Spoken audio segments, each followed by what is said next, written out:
Sejam muito bem-vindos e bem-vindas ao nosso Viver Podcast. E hoje nós temos aqui uma pessoa super especial, para vocês terem uma ideia, pessoal, o que a pandemia faz com a gente, né? Ele foi meu aluno aqui no mestrado da USP, nós nos conhecemos desde 2020, conversamos bastante, trocamos ideias, mas somente hoje, presencialmente, eu pude conhecê-lo, o professor João Paulo Liotti Cruz. Então, seja muito bem-vindo, João. Fico muito feliz em estar te vendo aqui pessoalmente, recebendo você no nosso Viver Podcast. O João, pessoal, ele é advogado, ele é mestre em gerontologia aqui pela USP, a USP-EASH. Ele também é membro do grupo de estudos avançados do Instituto Brasileiro de Ciências Criminais, é cofundador e diretor do Instituto Brasileiro dos Direitos da Pessoa Idosa, vice-presidente da Comissão Estadual dos Direitos da Pessoa Idosa, da Ordem dos Advogados do Estado de São Paulo, e também é presidente da Comissão de Direitos Humanos da 33ª subseção da OAB São Paulo. Então, seja muito bem-vindo, João. É um prazer imenso. Prazer é meu. Estar te recebendo aqui. E olha, pessoal, esse podcast está muito interessante, porque nós vamos falar aqui sobre curatela, violência contra a pessoa idosa, idadismo, questões legislativas, questões do direito da pessoa idosa. Então, se você tem interesse por esses temas, fica conosco até o final. Já deixa aí o registro, dá o seu like se você gostar do nosso podcast e também compartilha com outras pessoas, porque esse conhecimento não deve ficar somente conosco. Ele deve sim ser compartilhado para que o maior número de pessoas possam se educar para essas questões que são tão importantes para o nosso dia a dia. Seja bem-vindo, João. Prazer estar aqui com você. Mais uma vez, obrigada por você estar aqui e por estar te conhecendo finalmente, pessoalmente. Prazer é meu, professora Deusivânia. É uma honra, né? Tá estreando essa primeira temporada do podcast Viver e estou à disposição. Que maravilha. Então, a gente vai começar o nosso bate-papo falando sobre o que te levou a estudar no mundo jurídico sobre o direito da pessoa idosa. A história, eu acho que remonta à minha infância, né? Eu tive uma figura muito forte da minha avó. Então, ela era aquela figura representativa dentro da família, né? Então, as coisas giravam um pouco em torno dela. Então, a minha infância foi vendo aquela pessoa forte, né? E aquilo ficou um pouco comigo, né? Acho que aquilo me marcou toda a minha infância. E passei a adolescência, tudo. Quando eu já estava procurando algo para estudar, para fazer o mestrado e pesquisar, eu estava voltado para direitos humanos. Então, eu estava buscando algo ali dentro daquela temática, né, já na USP, procurando orientador e tudo mais. E eu tinha uma experiência no passado, um pouco antes da faculdade, de trabalho voluntário. Então, envolvido assim, em grupos de religiosos ou às vezes mesmo grupos de voluntários, né, aos finais de semana. E um desses trabalhos era a visita nas ILPIs. E era uma ILPI pública. E aqui, já adiantando um pouco da nossa conversa, né? As ILPIs públicas, elas, para a pessoa idosa ir parar numa ILPI pública, é porque algo durante a vida dela não deu muito certo, né? Então, ou ela está lá porque ela estava numa situação já de vulnerabilidade social, econômica, ou porque ela foi afastada do núcleo familiar porque existiu algum tipo de agressão e ela teve que ser retirada daquela situação, ou ela estava numa situação de rua, né? Então, e pelo fato dela estar numa ILPI pública, também representa que ela não consegue pagar por um serviço privado, que hoje, né, infelizmente, a gente sabe que o serviço privado ainda atende melhor, né, do que uma ILPI pública. Em que pese, né, fazendo a ressalva que tem ILPIs públicas que possuem profissionais, servidores muito competentes, né? Mas especificamente nessa ILPI pública, por mais que existiu o esforço de todos, também do poder público, em conseguir manter aquele serviço, né? Foi o meu primeiro contato com a violação de fato dos direitos humanos de uma pessoa idosa. Então, eu acho que ali teve um primeiro, assim, chamado, eu digo, né? Porque eu não conseguia mais parar de pensar sobre aquilo. né, as histórias que a gente ouvia, né? Então, a gente fala, uma das últimas etapas, né, se não a última etapa da pessoa ali, na fase da velhice, ela está numa situação de violência, né, sem família, às vezes já com alguma demência inicial, ou já com Alzheimer, ou com uma demência avançada, enfim. Era uma situação, então, que me chamava a atenção, e eu conversava com os outros colegas, né? E a gente começou a tentar ver como que a gente ia conseguir melhorar aquilo, pelo menos naquela região. Como a gente pode fazer para melhorar, né? E aquilo ficou, né? Eu fui retomar esse projeto depois, mais para frente, com o terceiro setor e com o voluntariado. Mas eu já tinha um direcionamento nesse sentido, essa vontade de me aprofundar para entender, né? Entendi. E aí foi quando eu conheci também a Bibiana, né? Que ela consegue também transitar no direito e na gerontologia, então teve uma oportunidade única. Bibiana, pessoal, que ele acabou de falar, foi orientadora de mestrado dele, é professora aqui na USP também, junto comigo, uma querida amiga, né? Bibiana mora no meu coração também. E ela é advogada também. Qualquer hora dessa ela vai vir também para o nosso podcast, já falei com ela. Legal. E acho bacana, né? Porque acho que aqui na USP, no nosso curso de graduação e pós-graduação em gerontologia, a gente dá abertura a essa interdisciplinaridade. E isso é muito rico, porque ganha todo mundo. Ganha quem não é da área e passa a ser, e ganha quem é, porque a gente está sempre trocando. É uma interdependência, né? Muito grande. Então a gente aprende muito com todos vocês. Né? E aí eu queria te fazer agora a pergunta, quais são, João, na sua opinião, os principais desafios que você encontra na promoção e proteção dos direitos das pessoas idosas no Brasil? E, nesse contexto, quais seriam as mudanças legislativas ou políticas que você considera essenciais? Olha, Deusi, a gente tem, no Brasil, na minha opinião, a gente tem um arcabouço legislativo muito bom. A gente tem o Estatuto da Pessoa Idosa, a Lei 10741 de 2013, a gente tem a Política Nacional, né, 8842 de 93.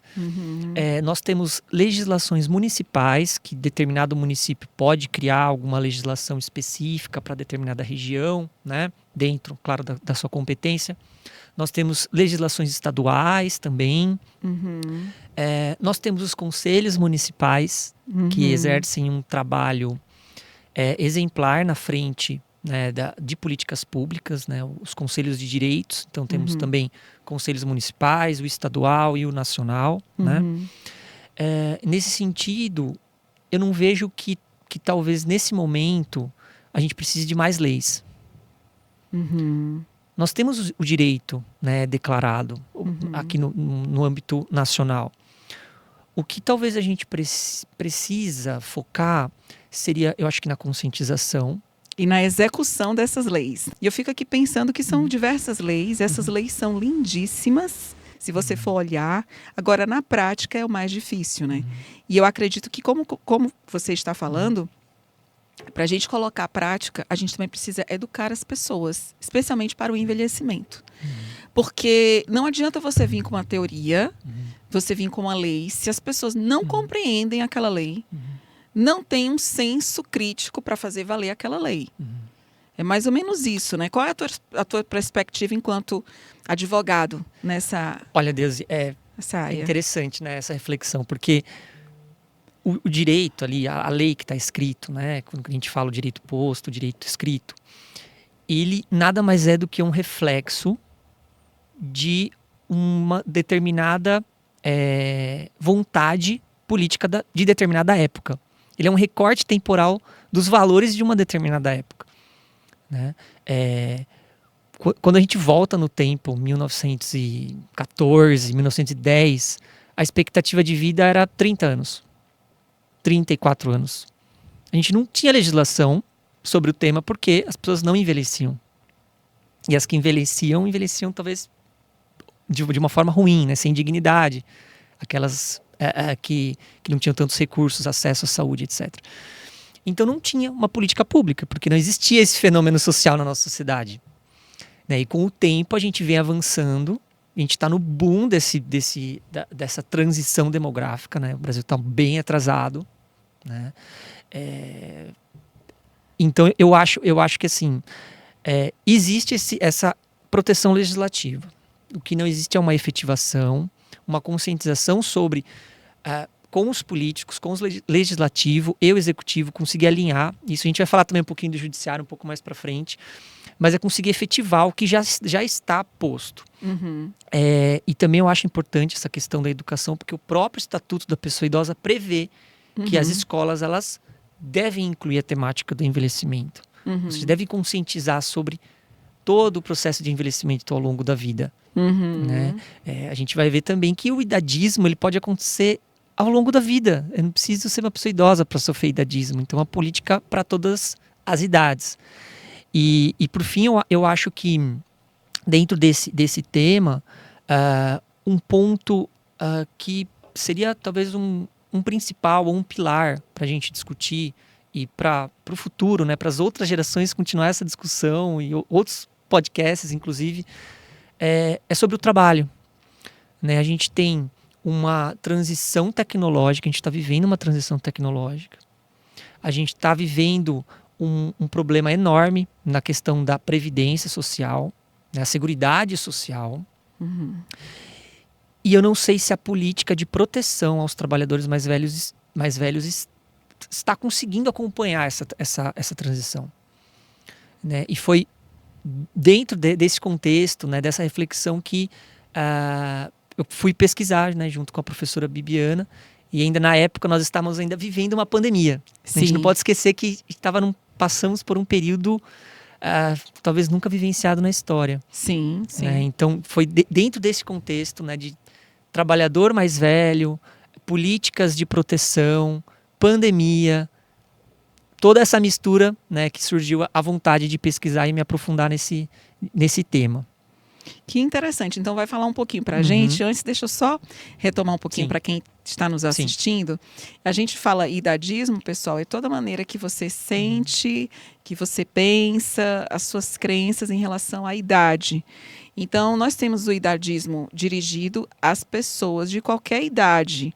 Por exemplo, crianças, jovens adultos, idosos. Não é? Na verdade, você pode muito bem ter um preconceito com relação a um jovem adulto, achando que ele, por exemplo, não é capaz de assumir uma direção de uma empresa porque ele é jovem demais, ou um idoso porque é velho demais e já não acompanhou a evolução. Quer dizer, tudo isso são crenças que, de alguma maneira, trazem estereótipos negativos em relação à idade.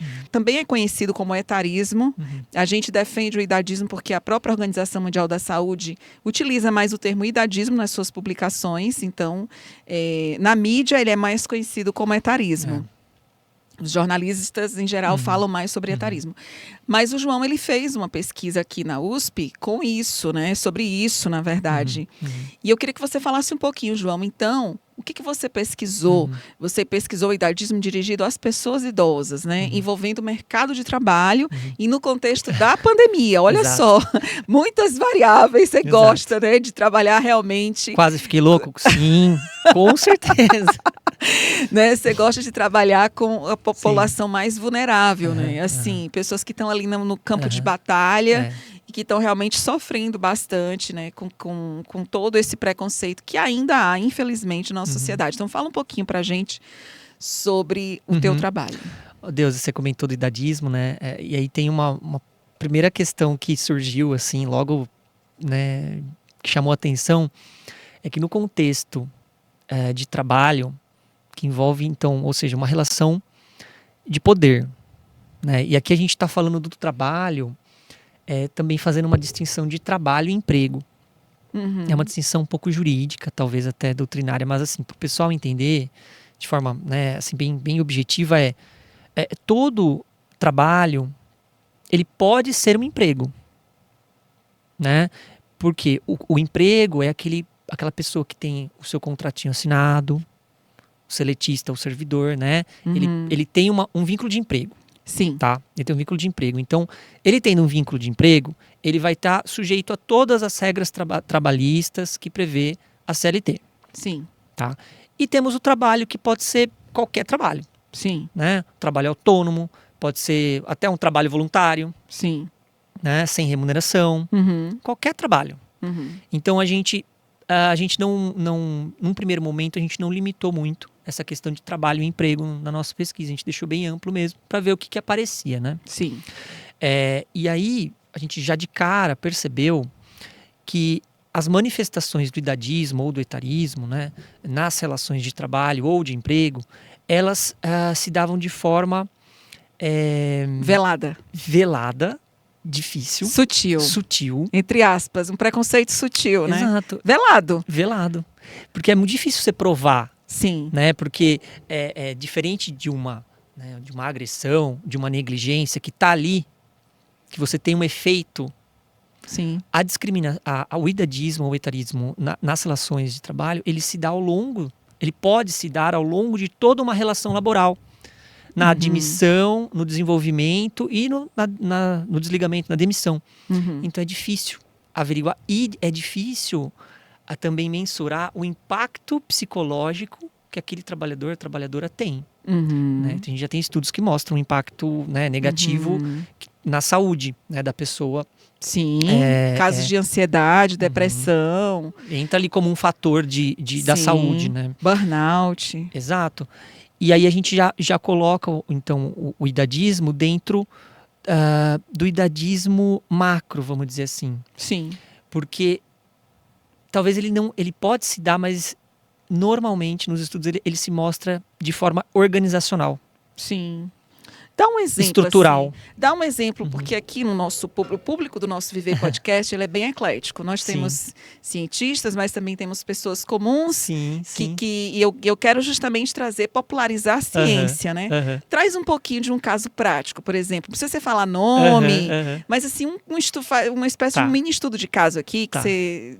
Para falar um pouco desse preconceito velado, né? Que acontece nessas grandes instituições. Tá. Bom, primeiro, então, vamos voltar um pouquinho para introduzir, Deusi. O idadismo dentro das relações de trabalho é muito... a gente então não está falando, né, deixar isso bem claro, que a gente não está falando de trabalhadores acima de 60 anos. Tá. A gente está falando de todas as idades. Tá. Dentro desses estudos, a gente encontrou que existe um idadismo específico que acontece nas grandes big techs. E aí o estudo se direcionou no Vale do Silício. Que a pessoa com 27 anos era considerada uma trabalhadora mais velha. Sim. Então, isso, assim, a gente até imaginava que ia aparecer alguma coisa nesse sentido. 40 anos, 45 anos, né? Tem alguns segmentos realmente que, às vezes, até o segmento da moda, né? Que também tem essa coisa, a gente pode falar um pouco da juventude, né? Do valor da juventude e tudo mais. Questões o segmento do esporte, mas a gente não tinha parado para pensar nessa questão da tecnologia. E a tecnologia, o mercado tecnológico, talvez seja o mercado que mais vai crescer.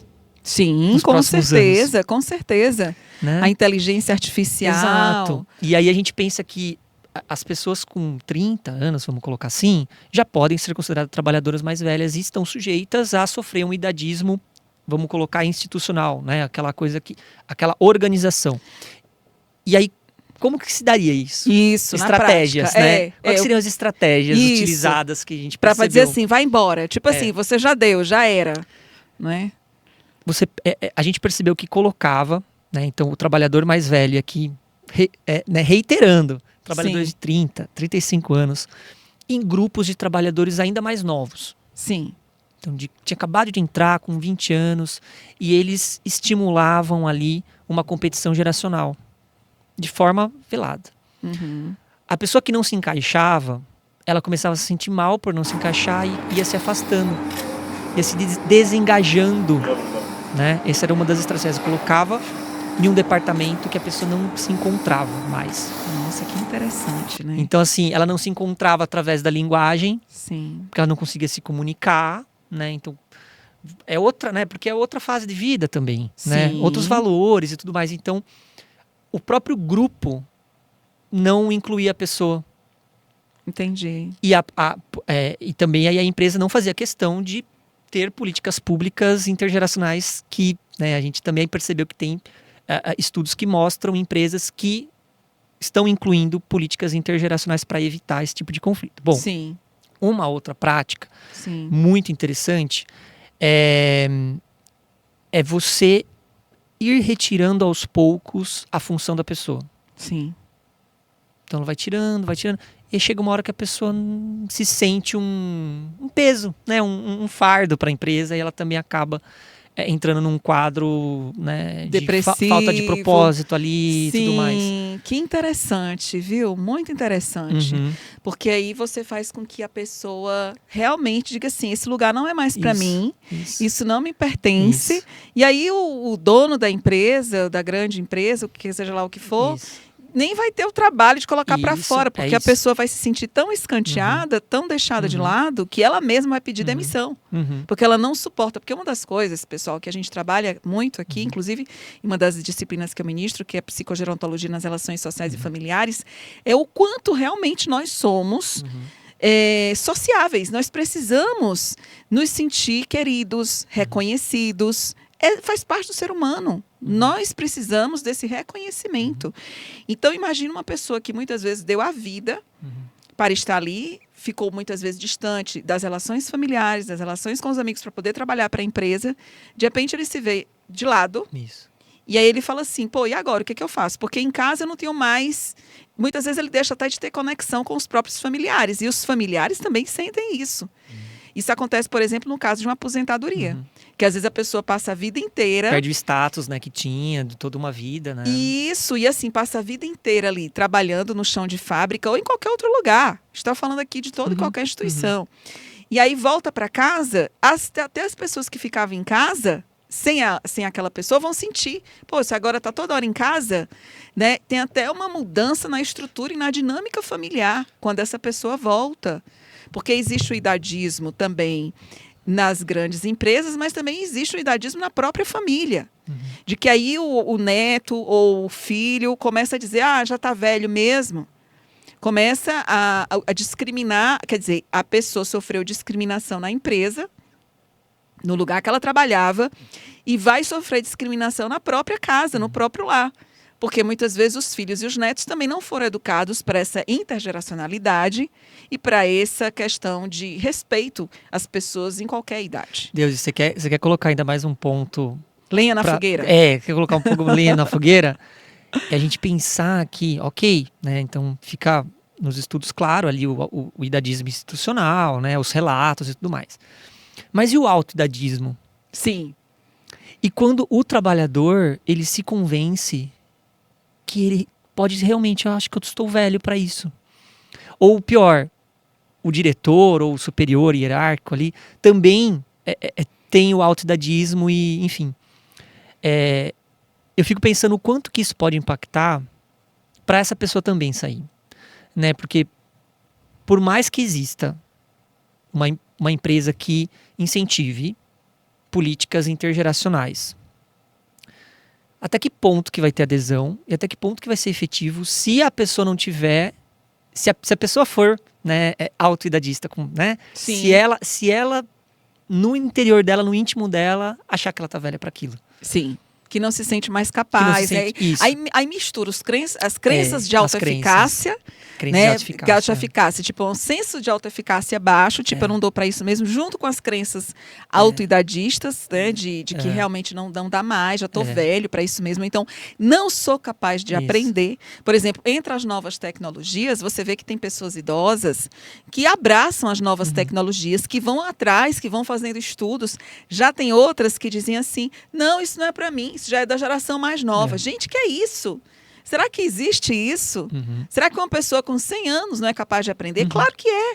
Se ela tem ali um desenvolvimento cognitivo pleno, ela tem total condição de aprender. A gente aprende até o dia que a gente morre. Eu penso assim, porque eu acredito na perspectiva lifelong learning e na perspectiva lifespan, né, de desenvolvimento ao longo da vida e de aprendizado ao longo da vida. Mas isso a gente tem aqui, na gerontologia. Infelizmente, tem muitos cursos que não têm essa perspectiva e só repetem essas crenças idadistas. E o que a gente vê na psicologia ou na psicogerontologia, a gente vê muito assim, que as pessoas elas adoecem, elas morrem mais cedo. Quem tem mais crenças autoidadistas tem a tendência a morrer mais cedo. Uhum. Isso é fato, isso da pesquisa já foi comprovado cientificamente. Por quê? Porque ela começa a se ausentar, ela não vai muito para as festas, ela não, é porque ela começa a achar que aquilo não é para ela.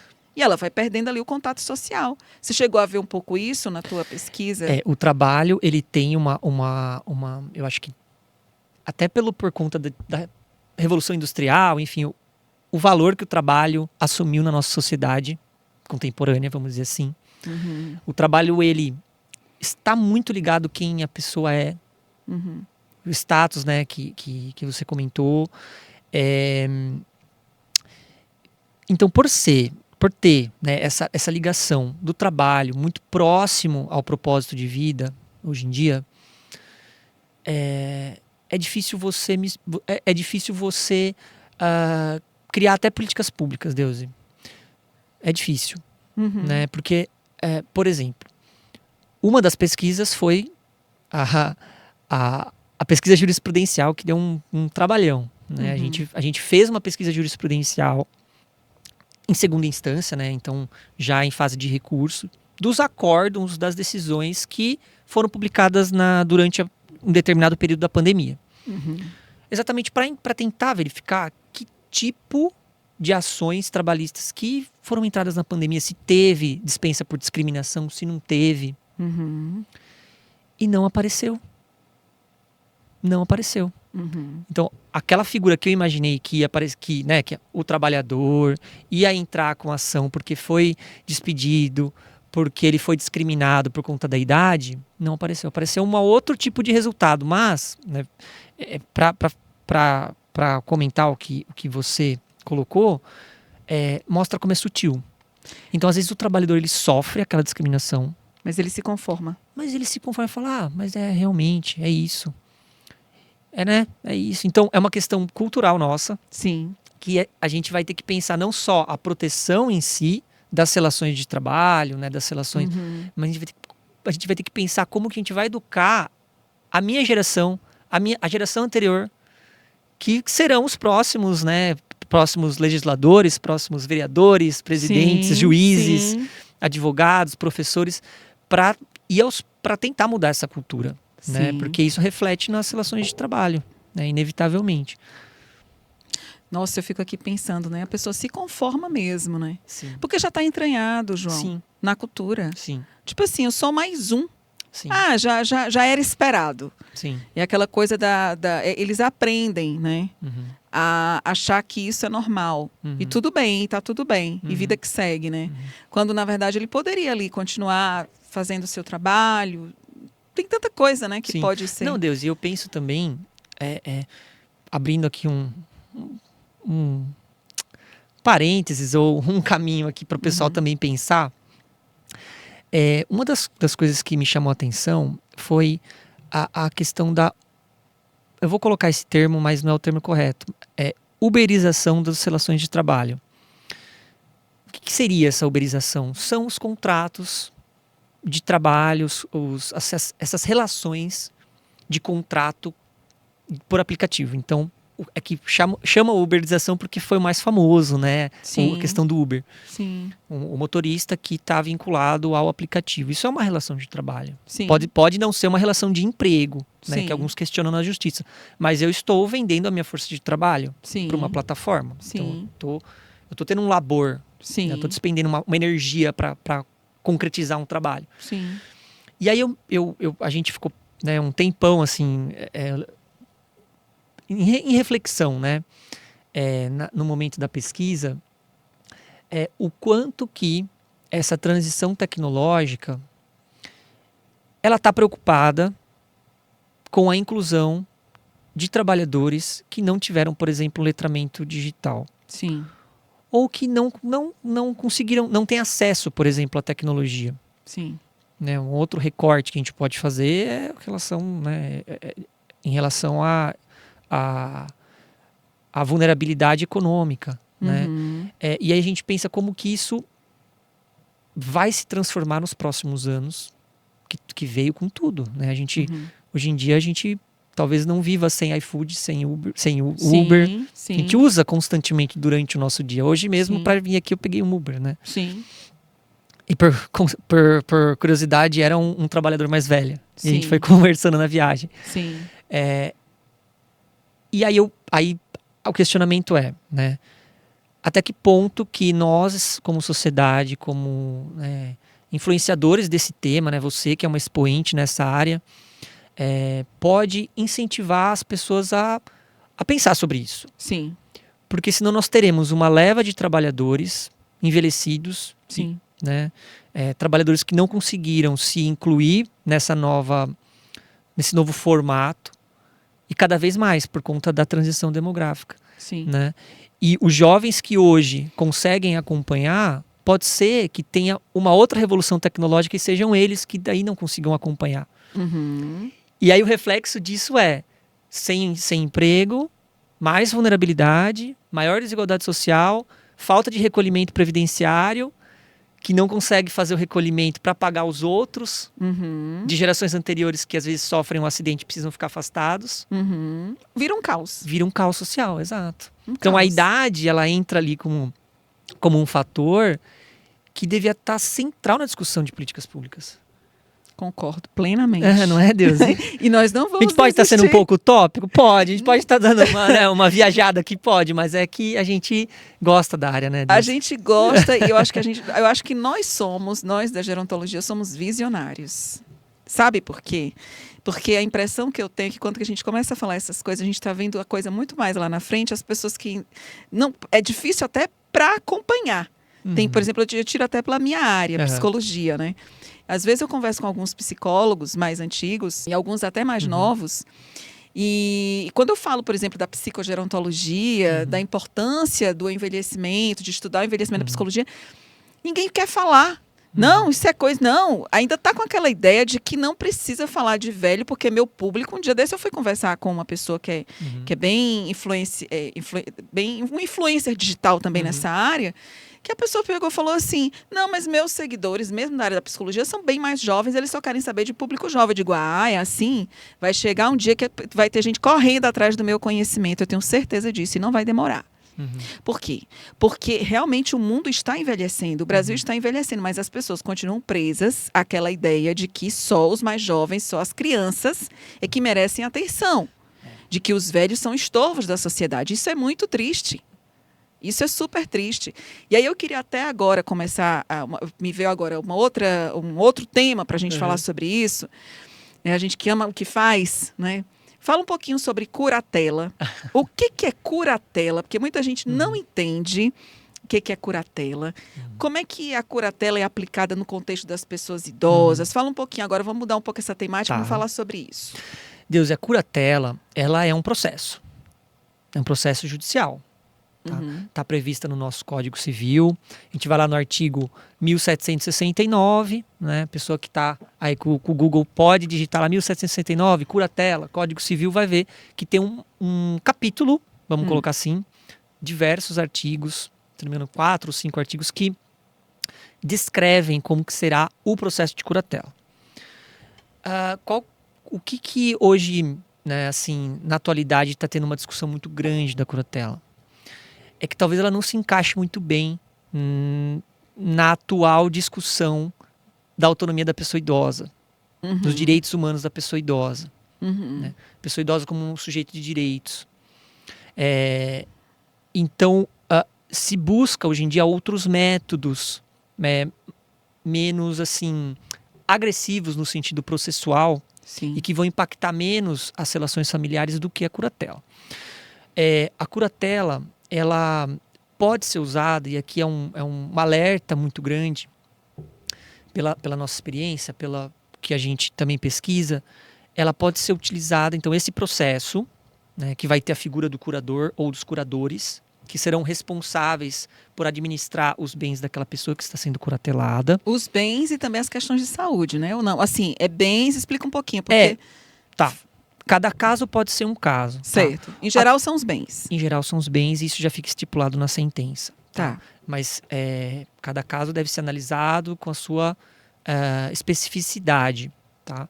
Mas a ideia é gerir os bens. Sim. administrar, porque aquela pessoa não tem mais os atos, não tem mais, teoricamente, a capacidade civil para fazer aquela administração. Sim. Tanto que hoje uma pessoa curatelada pode casar, pode construir uma... Nossa, que interessante, né?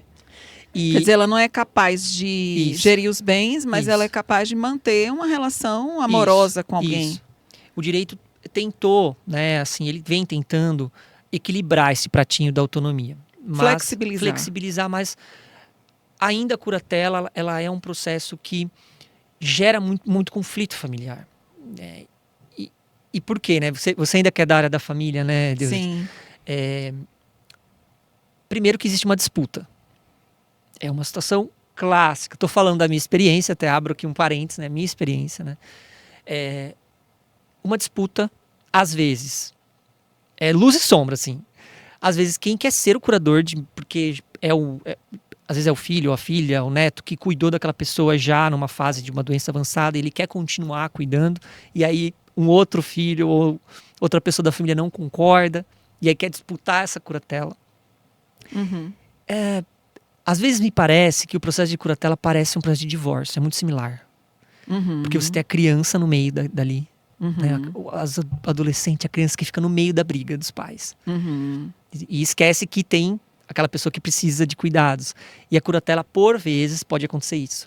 Uhum. A pessoa idosa, ou aqui, né, fazendo parênteses, que não é só para pessoas idosas, né? Qualquer pessoa com alguma deficiência. A gente está focando em pessoas idosas, que hoje ainda é o público que mais utiliza, segundo os dados do CNJ. E assim, idosos que estão o quê? Com processo de demência? Quais são os casos principais? Que estão com a sua autonomia, que estão com a sua capacidade civil comprometida. Certo. Deus, os maiores casos que a gente percebe, né, na utilização da curatela referente a Alzheimer e outros tipos de demência. Por uma questão lógica, né? A pessoa, é clássico assim a situação, a pessoa já não consegue mais, de repente, pagar uma conta, começa a esquecer, né, com frequência de ir no mercado, e os filhos começam a perceber, os netos começam a perceber, mas tudo bem, às vezes é a idade, entre aspas, né? Tem essa questão do idadismo, né? É a idade e tal. E aquilo vai se agravando, e aí os filhos começam... A situação clássica, tá? Clássica. E aí os colegas que conhecem, ou não sei se terão outras pessoas da parte jurídica também. Sim, muita gente nos assiste. É assim, a primeira coisa que a família faz é uma reunião, né? Fazer uma reunião para discutir aqui o caso, né, da nossa mãe, do nosso pai, do nosso avô, super, né, até a ata, né, da reunião. E aí eles chegam numa conclusão, tô generalizando, tá, gente? Tá? A gente tá criando uma historinha aqui imaginária para contextualizar a curatela e as violências que podem decorrer da curatela. Vamos fazer uma procuração pública aqui, porque daí eu ou você, a gente consegue ir administrando. E qualquer problema a gente tem uma procuração dela.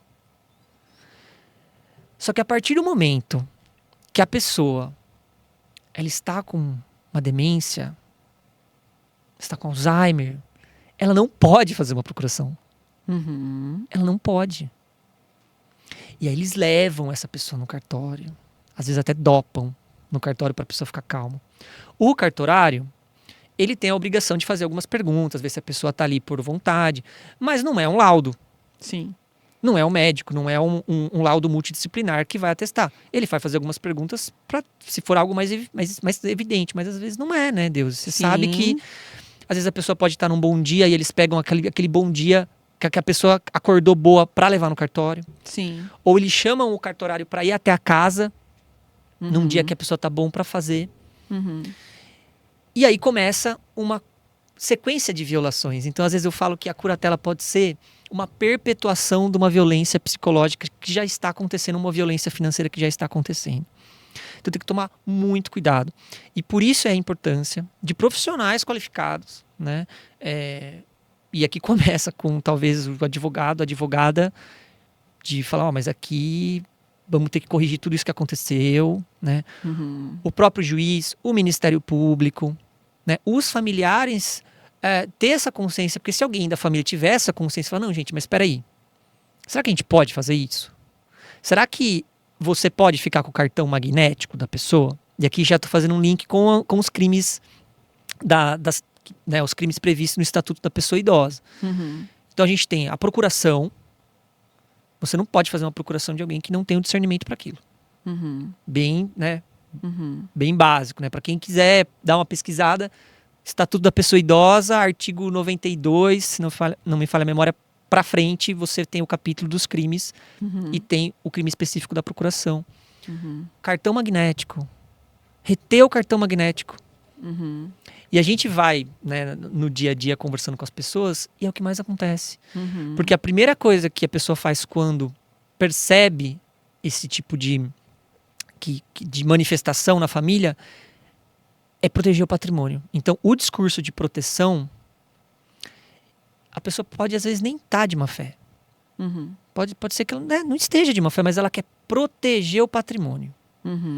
E aí, sob o pretexto de proteger o patrimônio, ela acaba realizando um crime e uma violação do direito humano da pessoa idosa. Agora eu fico pensando, e o que fazer? Vamos pensar na vida prática. Imagina uma mulher ou um homem que observa que a mãe está começando a ter sinais de demência, né? E realmente, o que ela vai fazer? O que ele vai fazer numa situação como essa? Tá. Sabe assim, na vida prática, na real, sabe assim, já que não pode fazer a curatela, qual é o outro tipo de saída que teria? Entendeu? Não é que não pode, Deus, assim, é que vai depender, acho que do grau que...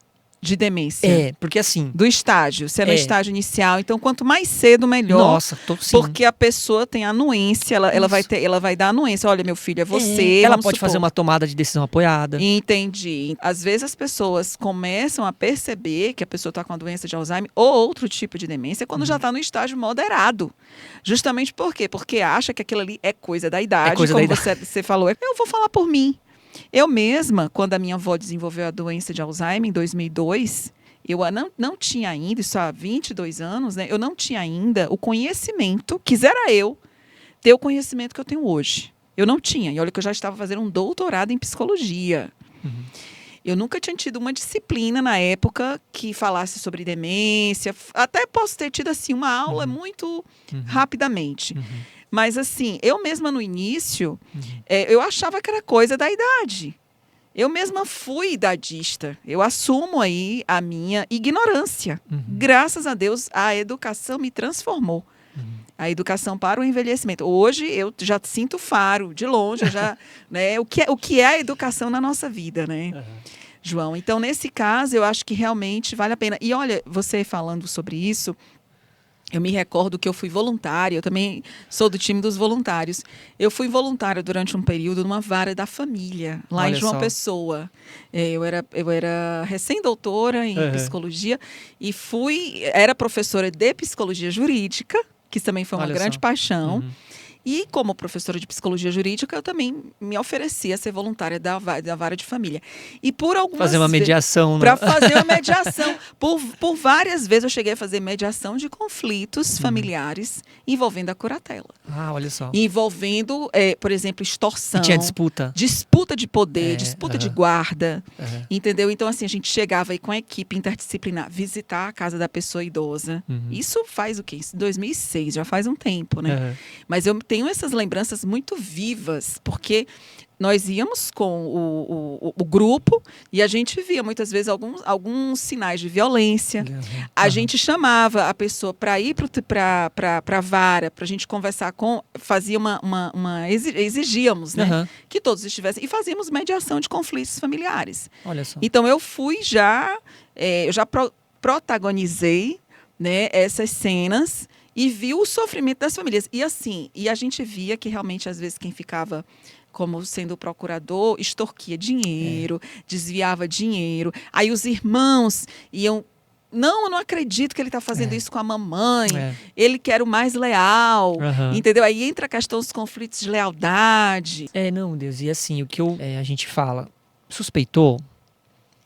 Primeira coisa, vamos fazer um laudo robusto sobre a situação? Como equipe, para quem tem essa condição, é claro. Quem não tem, vai ter que agendar no SUS, vai ter que procurar outros meios, né, Deus? Sim. Mas quem tem essa condição, faz um laudo. O laudo vai atestar. A medicina junto com uma equipe, vai atestar se aquela pessoa está com as faculdades para reger os atos da vida civil, exercer os atos da vida civil ou não. Não é os familiares que vai, né? E o profissional, ele também tem que ser muito astuto. Uhum. Eu vou falar porque eu supervisiono estágio dos meus alunos também da psicologia clínica, da psicogerontologia clínica. E tem alguns alunos meus de psicologia que dizem assim: professora, tem uma filha que ela está querendo a todo custo que eu diga que a mãe dela está com demência. Agora, por que será? Ah, olha só. Entendeu? Assim, tem filhos que tentam convencer o profissional Para fazer prova, né? para fazer prova de que, olha, você está vendo, olha, da psicóloga atender, da psicóloga ter sido contratada para atender a idosa, mas, na verdade, vem a filha por trás, que quer formar um conluio. E aí, Deus, entendeu? olha o cuidado. Olha só, aí eu levo para os meus alunos, vocês têm muito cuidado com isso. Você pode falar aí, vai, complementa. Eles podem responder por crime. Então, justamente. Porque assim, se for comprovado nessa situação hipotética, Sim. a pessoa vai responder por crime, né? Sim. Se existir se for comprovado uma investigação e tudo mais, né? Sim. Que pode acontecer. Sim. O Ministério Público, a delegacia, se acontecer algum tipo de violação mais grave, se aquela pessoa sofre um acidente. Um exemplo básico. A pessoa que está nesse processo, assim, não tem o processo de curatela, mas está nesse imbróglio familiar. Sim. Então, a psicóloga deu ali um relatório porque quis ajudar, sim, porque foi convencida por alguém. Isso. E aí, na semana seguinte, a pessoa idosa sofre uma queda. Sofreu uma queda. Sim. O médico que vai lá do SUS, enfim, da ambulância, fala, mas aqui eu não sei se é uma queda. E esses hematomas que tem aqui? Faz uma notificação compulsória. Sim. Bate na delegacia ou no Ministério Público e eles falam, vamos investigar. Eles vão falar, mas que laudo que é esse daqui? Sim. É um exemplo, que laudo que é esse daqui que tá? Sim, que ela tá com possível declínio cognitivo, com demência. E aí pode ser que tenha uma perícia no processo de um perito do judiciário, de confiança do juiz, que vai falar que não tem.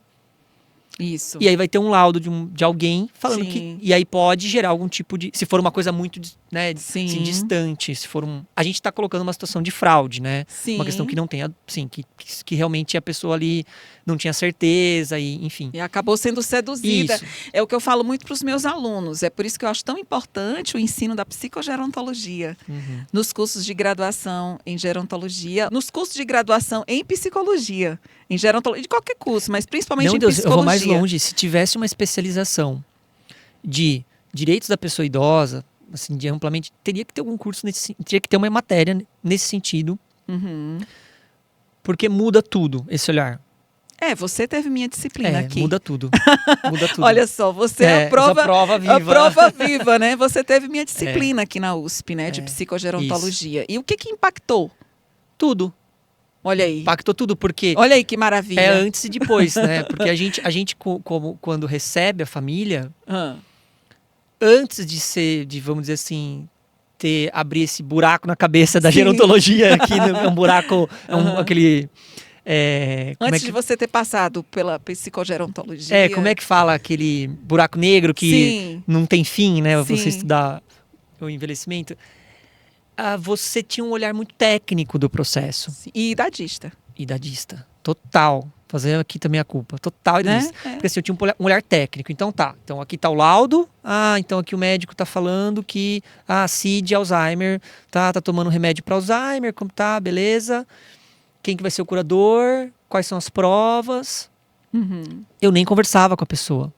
Com a pessoa que seria o objeto, entre aspas, que ia ser a curatelada. Eu não conversava, porque para mim o que interessava era o que estava no papel. Sim. Né? O que interessava era a lei. Porque assim, eu vou juntar isso no processo, né? Enfim. E depois, né, da geronto, a gente fala, mas espera aí.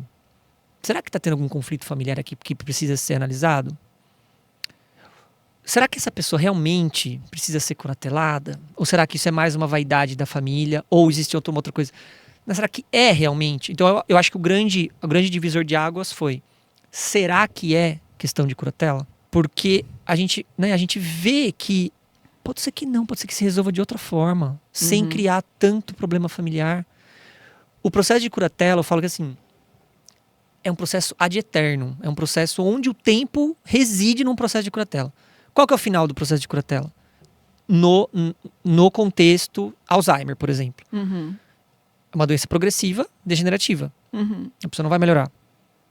Então o processo de curatela vai até a pessoa falecer. Sim.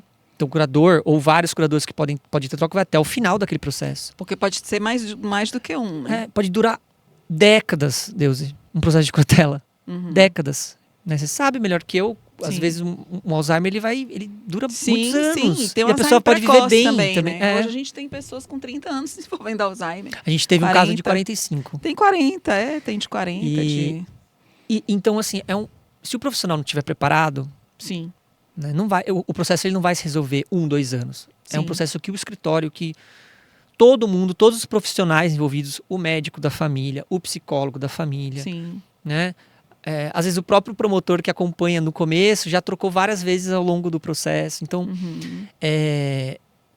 existe essa sensibilidade que o profissional tem que pensar. Bom, isso aqui é um processo.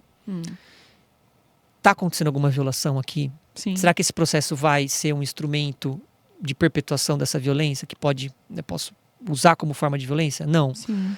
Esse processo vai durar tantos anos. Como que essa família está hoje? Será que essa família vai aguentar um processo de 10 anos, por exemplo? Como é que está a estrutura familiar? O curador está bem psicologicamente para assumir essa função? Ele sabe o que é ser um curador? É um dos exemplos, né? Então, a pessoa também tem que estar bem, né, para exercer essa função. Com certeza. E assim, é muito complexo, né? Tudo isso é muito complexo. Eu sei que quando eu estou orientando os meus alunos de psicologia, eu falo, olha, vocês prestem bem atenção para vocês não serem... Onde coloca o carimbinho, né? Bem isso. Não serem seduzidos, né? Pelo canto da sereia. Pelo canto da sereia, porque tem alguns familiares que realmente são bem sedutores, né? Sim. E não é por questão de dinheiro, né? Porque você entra realmente na lábia. Por isso que eu digo, olha, tem que ir lá na casa, tem que conhecer a realidade, tem que ouvir a pessoa idosa, tem que ver também as várias versões, porque não é fácil. Não é fácil de jeito nenhum. A gente tem que ter esse dever ético também, né? É isso mesmo. E aí eu queria também agora falar um pouquinho com você sobre a questão dos tipos de crimes, né? Mais comuns que afetam as pessoas idosas como vítimas.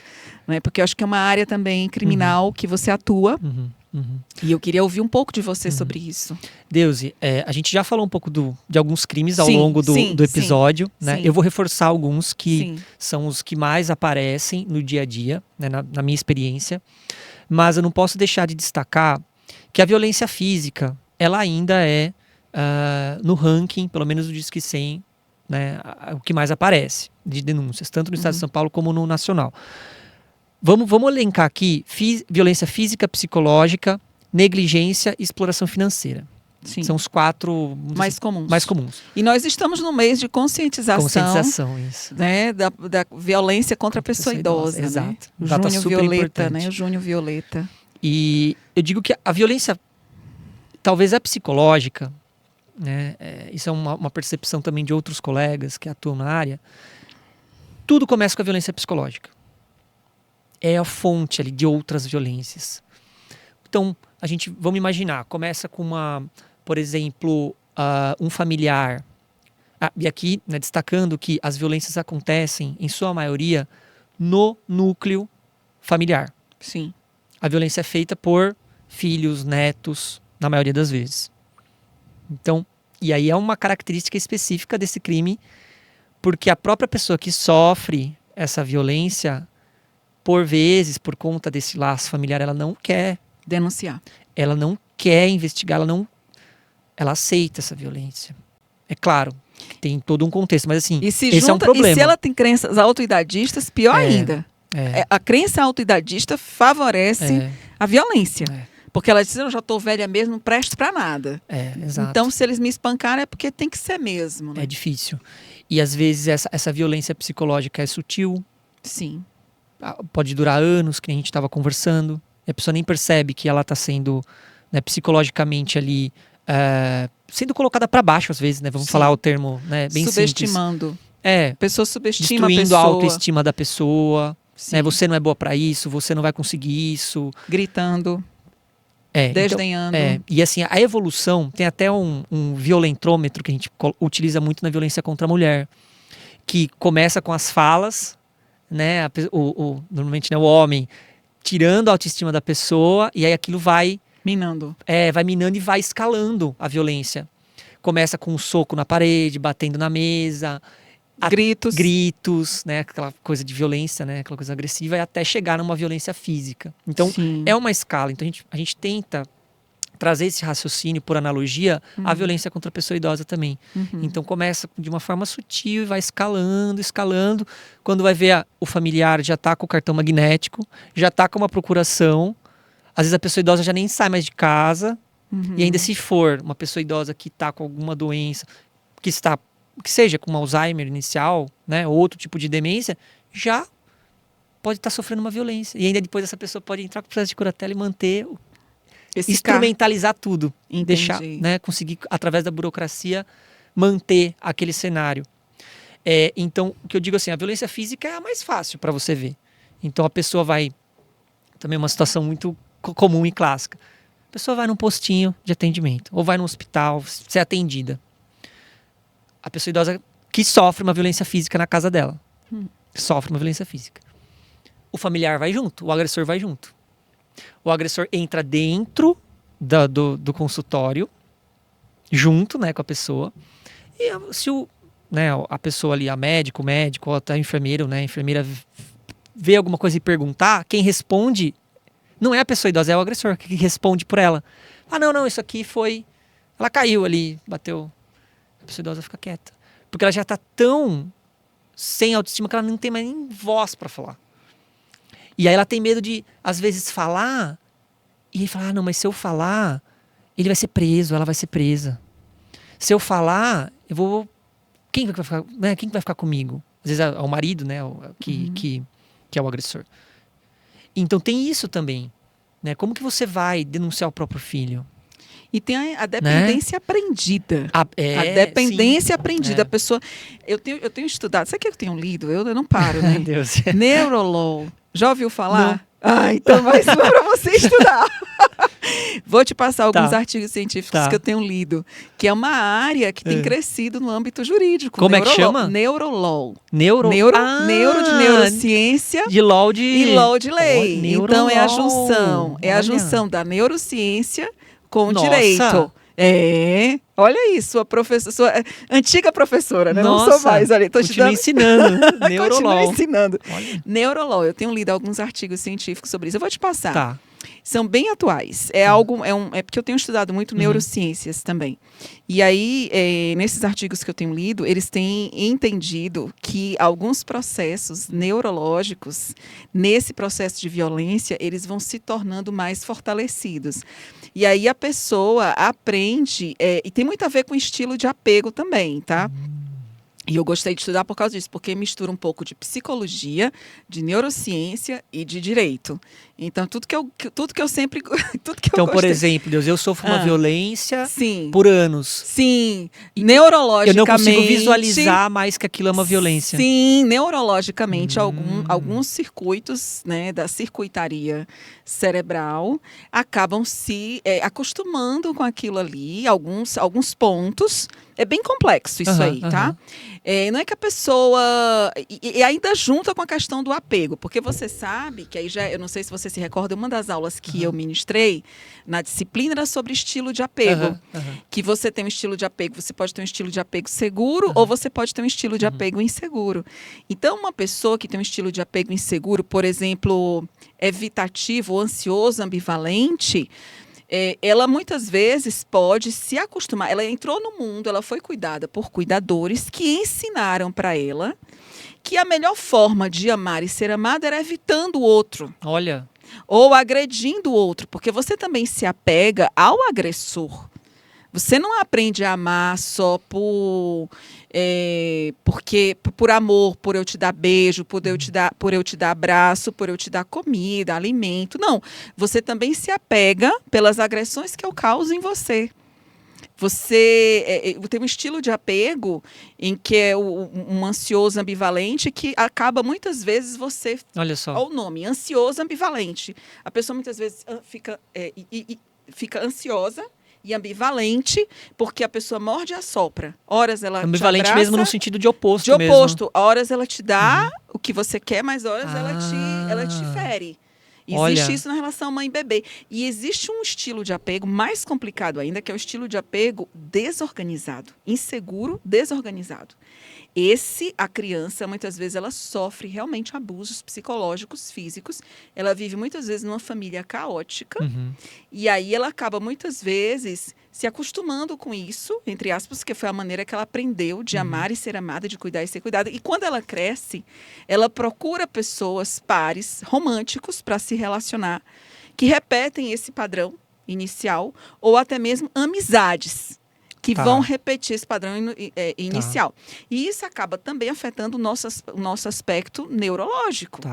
Porque essa circuitaria cerebral, ela também acaba, de alguma maneira, sendo influenciada por esses Ou seja, a gente está falando de uma pessoa idosa que ficou 60, 80 anos... Isso, buscando, assim, buscando isso, já tem evidências científicas sobre isso, né? Eu gosto muito de trabalhar com as evidências científicas, já tem pesquisas científicas, que muitas pessoas desconhecem, porque, infelizmente, aqui no Brasil, ainda não é uma área que é muito difundida. Eu comecei a estudar isso lá nos Estados Unidos. Aliás, eu comecei a estudar aqui e lá Vamos trazer para cá, Deus. Fui desenvolvendo. Olha, super interessante. Já estamos trazendo. Não, porque isso conversa muito com a violência contra a pessoa idosa. Sim. Eu vou te passar os artigos científicos. Vou te passar. Você agora vai estudar. Não, você tem que colocar. Isso. Gente, ó, você tem que colocar esses artigos científicos na descrição desse podcast. Tá, vou colocar. Para todo mundo acessar e virar se conscientizar mais sobre isso. Eu vou fazer isso, sim. Porque, assim, uma das dificuldades mesmo, né? É a pessoa idosa que já sofre, né? Agora explicado, né? Porque inclusive é tão difícil, né? Ela falar sobre essa violência que ela sofre. Então, por mais que, né, tudo, né, os vizinhos, os amigos, falam, isso aqui você tem que resolver, porque, né, não dá pra falar, não, mas eu não vou denunciar, eu não quero.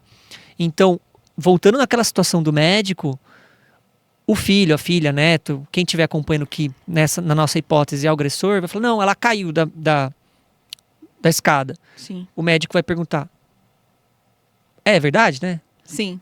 Caí. E ela vai confirmar. Ela vai confirmar. Né? Como que daí, como que a pessoa vai fazer, né? Tudo bem, o Estatuto da Pessoa Idosa prevê que a pessoa da área da saúde, né, vamos nessa situação médica, enfermeiro, que suspeitar, ele deve fazer a notificação conforme informar as autoridades. Sim. Mas se a própria pessoa está falando que foi aquilo, eu não sei até que ponto que aquela pessoa vai falar, não, mas isso aqui eu quero que... Sim. Né, a vontade, vamos dizer assim, daquele profissional, daquela profissional que está ali na frente de notificar. Sim. A gente, com certeza tem profissionais que fazem isso, mas eu não sei se é a maioria. Né, se quer fazer aquilo. Agora, se a pessoa fala, não, ele me agride, aí tudo bem, mas é difícil, né? É porque tem um padrão comportamental, né? Difícil. É uma dependência aprendida, é um padrão comportamental. A gente vai aprendendo também. As contingências da vida, muitas vezes, nos fazem aprender determinados comportamentos e eles acabam se repetindo. E, às vezes, essa repetição ela acaba sendo transgeracional. Vai passar para outras gerações. Sim. Entendeu? Você vai vendo, se você faz um genograma da família, para quem não sabe, pessoal, o genograma é como se fosse um mapa da família. Eu que da área de família também trabalho com isso. E aí você começa a ver o trisavô, o bisavô, todo mundo sofria violência, todo mundo era agressor e vítima, agressor e vítima, entendeu? E você vê isso, assim, muito claramente. Então, tem não, que, Deus, quebrar, e só para não passar batido, que eu acho muito importante, né? Eu sei que a gente está quase caminhando aqui pro final. Sim. Mas tem mais uma última pergunta. Tem aquele efeitinho, tá acabando. Mas tem mais uma última pergunta aqui pra você. Mas só para não deixar passar batido, pra gente, né, as pessoas que estão ouvindo, pensar que, né, o envelhecimento é heterogêneo. Então, assim, a gente... Cada região, cada comunidade, cada, né, cultura, o envelhecimento vai ser tratado de um jeito daquele... Sim. Vai se dar de alguma forma. Com certeza. No Brasil, tem uma desigualdade muito grande.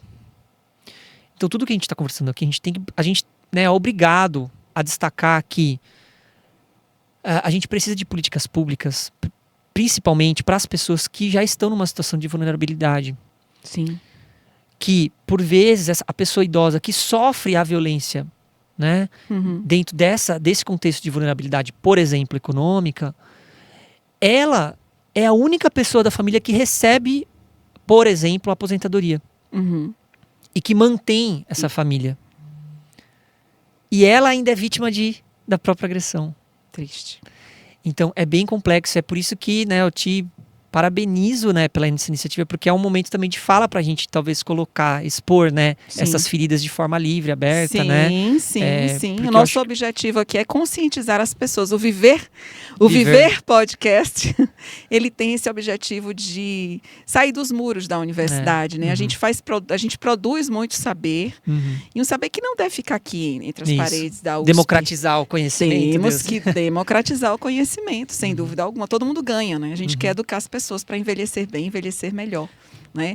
E aí a minha última pergunta seria só para a gente falar um pouquinho sobre os projetos que você tem desenvolvido, né? Na OAB, no IBDPI, né? Você é um cofundador do Instituto Brasileiro. Cofundador do Instituto Brasileiro dos Direitos da Pessoa Idosa, né? Então, fala um pouquinho sobre esse trabalho para a gente fechar aí a nossa conversa. Olha, Deus, essa é a parte que, assim, que talvez equilibra um pouco, né, a minha atividade, porque ela traz uma efetivação que a gente consegue ver, né, assim, alguma coisa. Quando a gente realiza um projeto, realiza alguma coisa, a gente enxerga que a gente está, nem que seja um pouquinho, né, nem que seja salvando ali. Tem uma analogia muito boa que eles falam de uma moça que estava numa praia e ela via as conchas morrerem na praia e ela corria e jogava de novo para a praia. E aí um senhor perguntou assim, né, uma pessoa que estava ali passando, falou: mas viu, por que você tá jogando as conchinhas para praia? A praia vai trazer de volta, olha quantas tem aqui, você não vai conseguir. Mas ela fala: não, mas talvez uma que eu jogue vá para o mar. Então eu vejo que o nosso trabalho é um pouco isso. Às vezes uma coisa que a gente fala aqui, em 1 hora, pode ser que 90%, né, seja descartado, mas de repente, uma frase, né, a gente falou muito sobre violência aqui, a gente não sabe se a pessoa que está ouvindo está passando por uma situação, e aqui foi mas será? Esse será já vai ter valido a pena, né? Então, só para deixar registrado isso. Dentro da OAB, a OAB estadual, né, a gente tem uma comissão temática que a gente realiza o trabalho aqui voltado para a advocacia, né? A advocacia a gente fala 60 a mais, mas a gente tem esse olhar intergeracional, né? Tanto que eu tô lá, né, junto com a nossa presidente Marcela Valente, que a gente tenta trazer essa intergeracionalidade exatamente para não só ter o olhar intergeracional, mas porque a gente entende também que precisa participar, né? Então, a gente fez algumas atividades que eu vou elencar, uma aqui principal, que foi uma atividade muito importante, que foi o reconhecimento de ofício da isenção da anuidade para advogados a partir de 70 anos e 30 de contribuição a partir de 2023. Então, ou seja, aquele advogada que já contribuiu 30 anos, né, tem mais de 70 anos, ele para de pagar para a OAB. Sim. Né? Então, isso já era uma pauta. Isso só aqui em São Paulo? Em São Paulo. Ah, tá. As outras aqui foi a isenção da anuidade para advogado daqui, da OABSP. Tá. Foi uma pauta que já vinha... É muito difícil, né? Porque a gente está envolvendo com contribuição. Sim. Né? É difícil uma entidade, então... Abrir mão. Então foi assim, um trabalho recortado, né? Assim, com muitos recortes dentro da OAB. A nossa diretoria também entende que é uma pauta relevante, transversal a direitos humanos, e também entendeu que seria o momento, né? Então, muito bom, porque estamos todo mundo alinhado, né? Sim. É muito sensível da diretoria por essa questão. E a gente vai ter, não posso deixar de registrar, um evento dia 14. Olha aí, pessoal, dia 14 de junho. Agora vai ser na sede na sexta-feira, né? 14 é sexta? 14 é sexta. Sexta-feira, olha só, pessoal. Na sede da OAB. Ainda dá tempo vocês se inscreverem. Tá acabando as inscrições, a gente já tá batendo mais de 200 inscrições. Pode ser online também? Ou só presencial? Vai ter online, vai ser a transmissão online, mas presencialmente a gente vai ter coffee. Nossa, não, presencialmente você troca e faz o seu networking, a oportunidade de você trocar ideias, né, fortalecer aí amizades. A gente teve a presença, né, a gente vai ter a fala do Conselho Nacional, Conselho Estadual, Conselho Municipal da Pessoa Idosa, a gente vai ter organizações da sociedade civil organizadas que farão presentes ali, né? Também até como palestrantes. Sim. Né? Então é o momento também, eu acho, de unir esses diversos atores sociais que falam sobre a temática, né? Deus, e você, né, já está super convidada. Sim, tá? sim. Vai ser o seu lugarzinho, inteiro, né? vai ser o dia inteiro. Vai ser o dia inteiro, né? Das 8h30 Obrigada. até às 5h30, Sim. na Maria Paula, né? Para quem depois, Deus, se você quiser colocar o Sim, link você me passa, de inscrição. Você me passa o link Tá. que eu coloco. Tá. Mas de qualquer forma fale, porque alguns vão nos ver. Não, Quem assiste pelo YouTube. É só digitar no Google, gente. Primeiro Congresso dos Direitos da Pessoa Idosa, OAB São Paulo. Já vai aparecer lá o do Simpla, que é onde faz a inscrição, e tem toda a programação também pelo Simpla. Que orgulho. Fico tão feliz quando eu vejo os meus ex-alunos brilhando. É que tivemos bons professores, boas professoras aqui na IASH, que motivam, né, a gente a seguir em frente. Mas a nossa luta é uma luta diária, né, João? É uma luta diária. Vale a pena. Vale. Eu acho que vale a pena. A gente está fazendo diferença no mundo, né? E Vale. para finalizar, eu entrego a você essas flores. Obrigado. As pessoas que vêm aqui ao podcast Olha. Viver recebem uma flor. É lírio? É lírio. É lírio, né? E aí fala um pouquinho, dá o teu feedback final, né, sobre o Viver Podcast, sobre a tua participação, sobre a tua mensagem, também o que essas flores podem representar. Eu sempre peço isso, porque a gente... Isso é coisa de psicólogo, hein, Deus? Tô no divã agora. O que essas flores representam para você? Mas você começa a chorar, né? Mas você sabia, João, que eu tô achando tão interessante fazer essa atividade? Os primeiros eu não tinha, eu só tive essa ideia depois, né? E aí cada pessoa que chega aqui diz uma coisa diferente, que eu acho muito legal, sabe? Caramba. Então fala um pouquinho. Nossa, agora me pegou. Fala o que vem do teu coração. Não, Deus, olha, primeiro eu tenho que parabenizar esse projeto. Não é fácil, né, tocar um projeto assim. Você dá aula, você dá curso, você escreve, tem que revisar, né? E eu edito aqui também, edita, né? Depois a gente vai conversar sobre os cortes, mas assim, então é uma demanda. Tem sua família também, né? Sim, sou mãe de gêmeos. Nossa, então assim, é uma energia que estimula quem tá vindo. Então, publicamente, para deixar registrado que você é uma das grandes pessoas que me estimulam junto com a professora Bibiana. Sim, maravilhosa. Assim, são pessoas que eu olho e falo, é possível. Que tiram, sabe, que assim, exala energia e dá energia para os outros continuarem a caminhada. Então vocês realmente estão abrindo, e já abriram muito, e ainda continuam abrindo o caminho pra gente. Uhum. Então talvez, pensando nesse contexto, talvez o que essa flor me representa, esse momento, é primeiro a esperança. Esse amarelo me remete muito à esperança, assim. Que é possível a gente falar disso, é possível a gente fazer essa reflexão que nem a gente fez, essa viagem que talvez, né, possa gerar frutos. Inclusive, para mim, essa Neurolaw vai ser muito interessante. Impactar as pessoas, né, que de repente foi um pontinho que a pessoa ali levantou. Então, para mim, é uma esperança de continuar.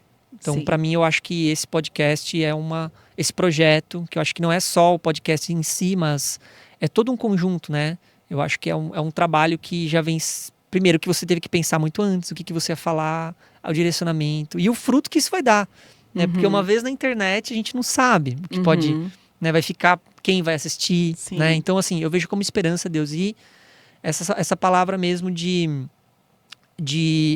você continuar, tá? De você continuar com o seu trabalho, continuar com o podcast, com essas pautas relevantes, e conte comigo aí para o que você quiser. Isso aqui eu tenho que plantar no jardim ou eu posso manter no... Você pode manter no vaso, mas se você quiser que ela se desenvolva mais, você planta no jardim. Olha, você sabe que eu não sei. Preciso estudar mais sobre os lírios. Porque eu não sei. Eu também sou meio flor, todas as minhas morrem. Ai, não, mas essa daí não vai morrer. Porque nós estamos no podcast Viver. Então pronto. Ela é vida. Todo ano eu vou mandar uma foto pra você. Sim. Deus está aqui, o lírio tá vivo. Daqui a 10 anos o lírio tá vivo. O lírio tá vivo, né? E é isso, pessoal. Olha, você que nos acompanhou até agora, tenho certeza que vocês aprenderam muito aqui com o João. Tenho certeza que se vocês forem pessoas generosas, como o João está aqui compartilhando com vocês esse conhecimento, vocês vão passar esse conhecimento adiante. Então, compartilhe com o maior número de pessoas que vocês acham que vai poder ajudar A nossa intenção é compartilhar ciência, compartilhar conhecimento. Dá o seu like, se inscreve no canal se você ainda não está inscrito e acompanha o trabalho do João, né, que se inscreve no congresso, Sim. né, participa, não deixa essa pauta ficar aqui, deixa essa pauta sair, voar, beleza? Então, muito obrigada, Eu que João. agradeço, Deus. Obrigado. E obrigada a você que ficou conosco até agora. Um abraço e até o nosso próximo Viver Podcast. Obrigado.